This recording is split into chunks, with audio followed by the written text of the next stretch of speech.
ये है मेक्सिको की high security jail El Plano, एक ऐसी जेल जहां हर कोने पर मशीन गन से लेस गार्ड्स खड़े हों, जहां का हर कैदी हर वक्त सीसीटीवी कैमरास की सख्त निगरानी में हो और जहां मोबाइल सिग्नल तक डेड हो। ऐसे में यहां से भागना नामुमकिन सा लगता था, मगर हैरत की बात है इतनी सख्त सिक्योरिटी और सर्विलेंस के बावजूद भी एक कैदी जिसके रूम में ना तो खिड़की है न ही रोशनदान, शावर एरिया में जाता है और उसके बाद सिक्योरिटी फोर्सेस को यह शख्स दोबारा कभी नजर नहीं आता। फरार होने वाला यह शख्स कोई आम गैंगस्टर नहीं बल्कि दुनिया का सबसे बड़ा ड्रग स्मगलर एल चेपो है, जिसका खौफ सिर्फ मेक्सिको में नहीं बल्कि अमेरिका, यूरोप और पूरी दुनिया में महसूस किया जाता था। आज हम आपको एक ऐसे शख्स की कहानी दिखाएंगे जो जेल में रहते हुए भी अपने गैंग को कंट्रोल करता रहा और जेल से ऐसे फरार हुआ जैसे किसी मेहमान नवाजी के बाद आराम से घर लौट रहा हो। ये है एल चेपो की एस्केप स्टोरी, जिसे देखकर आप भी कहने पर मजबूर हो जाएंगे कि ऐसा सिर्फ मूवीज में नहीं असल जिंदगी में भी होता है। 1957 में मेक्सिको के छोटे से गांव लाटूना में पैदा होने वाले एल चेपो का असल नाम वॉकिन आर्चिवेल्डो गुज़मैन था, जिसने ड्रग्स की दुनिया में अपना नाम एल चेपो रखा। ड्रग्स का काम उसने घर से ही सीखा क्योंकि उसका बाप एक छोटा सा ड्रग डीलर था। छोटी सी उम्र में घर से निकाले जाने के बाद जॉब ढूंढता रहा, लेकिन जब हर जगह से मायूसी हुई तो ड्रग्स बेचना शुरू कर दिया क्योंकि उसने यही एक काम घर से सीखा था। करते करते ड्रग्स उगाना भी शुरू कर दिया और यूं एल चेपो की डिमांड इतनी बढ़ गई कि मेक्सिको के बड़े ड्रग्स डीलर उसे अपने गैंग में शामिल करना चाहते थे। 1970 में उसने एल गुएरो पाल्मा का गैंग ज्वाइन कर लिया, जिसमें वो ड्रग्स की स्मगलिंग को मॉनिटर और कंट्रोल करता था। एल चेपो इतना डिसिप्लिन और सख्त था कि अगर कोई डिलीवरी लेट होती या फिर ड्रग डीलर कोई हेरा फेरी करता तो वो उसे उसी टाइम मार डालता था। 1970 में उस वक्त के सबसे मशहूर ड्रग डीलर एल पेड्रिनो गियार्डो के गैंग को ज्वाइन किया, जो मेक्सिको का सबसे बड़ा ड्रग स्मगलिंग गैंग था और इस गैंग में एल चेपो कोलंबिया से मेक्सिको आने वाले ड्रग्स को मॉनिटर करता था। 1989 में जब एल पेड्रिनो गियार्डो का गैंग टूट गया तो बिना किसी देर के एल चेपो ने अपना खुद का एक गैंग सिनालोआ कार्टेल बना लिया। अब अमेरिका में ड्रग्स कैरेबियन और मेक्सिको के बॉर्डर से स्मगल होती थी,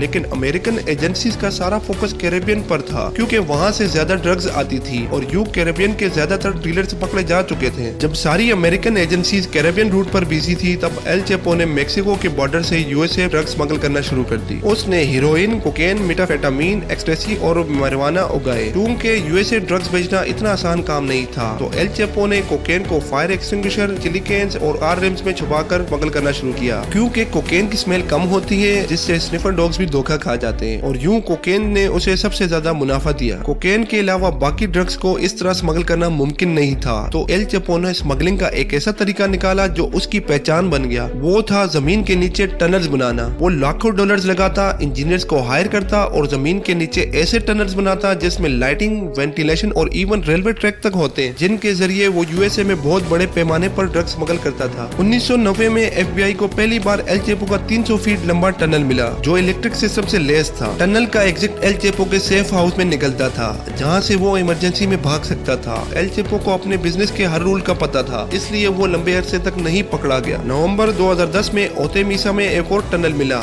जिसमें रेल सिस्टम भी था। 2012 और 13 में नए टनल्स तिजुआना और ओतेमीसा में मिले। टनल एक्सपर्टीज और टनल के इतने बड़े नेटवर्क की वजह से एल चेपो और उसके गैंग को किंग ऑफ टनल्स कहा गया। वो टनल्स इतने गहरे बनाता था कि ग्राउंड रडार भी उन्हें डिटेक्ट नहीं कर पाता था और वो उनके एंट्रेंसेस बहुत चालाकी से बाथरूम या टॉयलेट के नीचे छुपाता था। टनल्स के लिए वो ऐसे एरियाज का इंतखाब करता था जहां इंडस्ट्रीज और ट्रैफिक का शोर होता था, जिससे टनल्स का शोर छुप जाता था। जून 1993 में एल चेपो को फाइनली मेक्सिकन अथॉरिटीज ने पकड़कर 20 साल कैद की सजा दी, लेकिन जेल भी उसके लिए किसी ऑफिस या घर से कम नहीं था। उसने जेल स्टाफ को रिश्वत देकर हर फैसिलिटी हासिल कर ली और वो जेल से ही ड्रग स्मगलिंग कंट्रोल करता रहा। 2001 में मेक्सिकन सुप्रीम कोर्ट के फैसले के बाद यूएस मेक्सिकन कैदियों का तबादला होना शुरू हो गया। एल चेपो जानता था कि अगर उसका तबादला यूएसए जेल हो गया तो वहाँ से निकलना इंतहाई मुश्किल हो जाएगा, इसीलिए उसने मेक्सिको की जेल से भागने का प्लान बनाया। उसने जेल गार्ड्स को लाखों डॉलर्स की रिश्वत दी और लॉन्ड्री बास्केट में छुपकर पहली दफा जेल से भागकर दुनिया को हिला कर रख दिया। अगले 13 साल तक उसने यूएसए और मेक्सिकन गवर्नमेंट्स की नाक में दम किया हुआ था और फिर मेक्सिकन एजेंसीज ने उसकी लोकेशन ट्रेस की और उसके सेफ हाउस पर रेड की। इस बार भी उसने बाथरूम के नीचे टनल बनाई थी, लेकिन सिक्योरिटी फोर्सेस ने उसे ज्यादा दूर जाने नहीं दिया और दोबारा पकड़ लिया। अब की बार उसे मेक्सिको की सबसे high security jail El Plano में रखा गया और उस पर खास नजर रखी गई, लेकिन सिर्फ एक साल बाद 11 जुलाई 2015 को रात 8:50 पर जब वो सेल में चहलकदमी कर रहा था तो उसे शावर एरिया के अंदर जाते हुए देखा गया। उसके सेल में सिर्फ शावर के अंदर वाला एरिया था जो सीसीटीवी कैमरा नहीं देख पाता था। उसने शावर के गटर को बढ़ाकर एक टनल बनाई थी जो नीचे एक बड़े टनल से जा मिलती थी। 33 फीट जमीन जमीन के नीचे और 5 फीट 7 इंच चौड़ाई वाला यह टनल इतना बड़ा था कि आदमी आसानी से गुजर सकता था। लेकिन इस दफा उसकी आजादी ज्यादा देर नहीं चली। 8 जनवरी 2016 को मैक्सिकन मेरीज ने लॉस मोचिस में उसके सेफ हाउस पर छापा मारा और शदीद मुजाहिमत के बाद उसे दोबारा पकड़ लिया गया। इस बार अमेरिकन गवर्नमेंट ने रिस्क नहीं लिया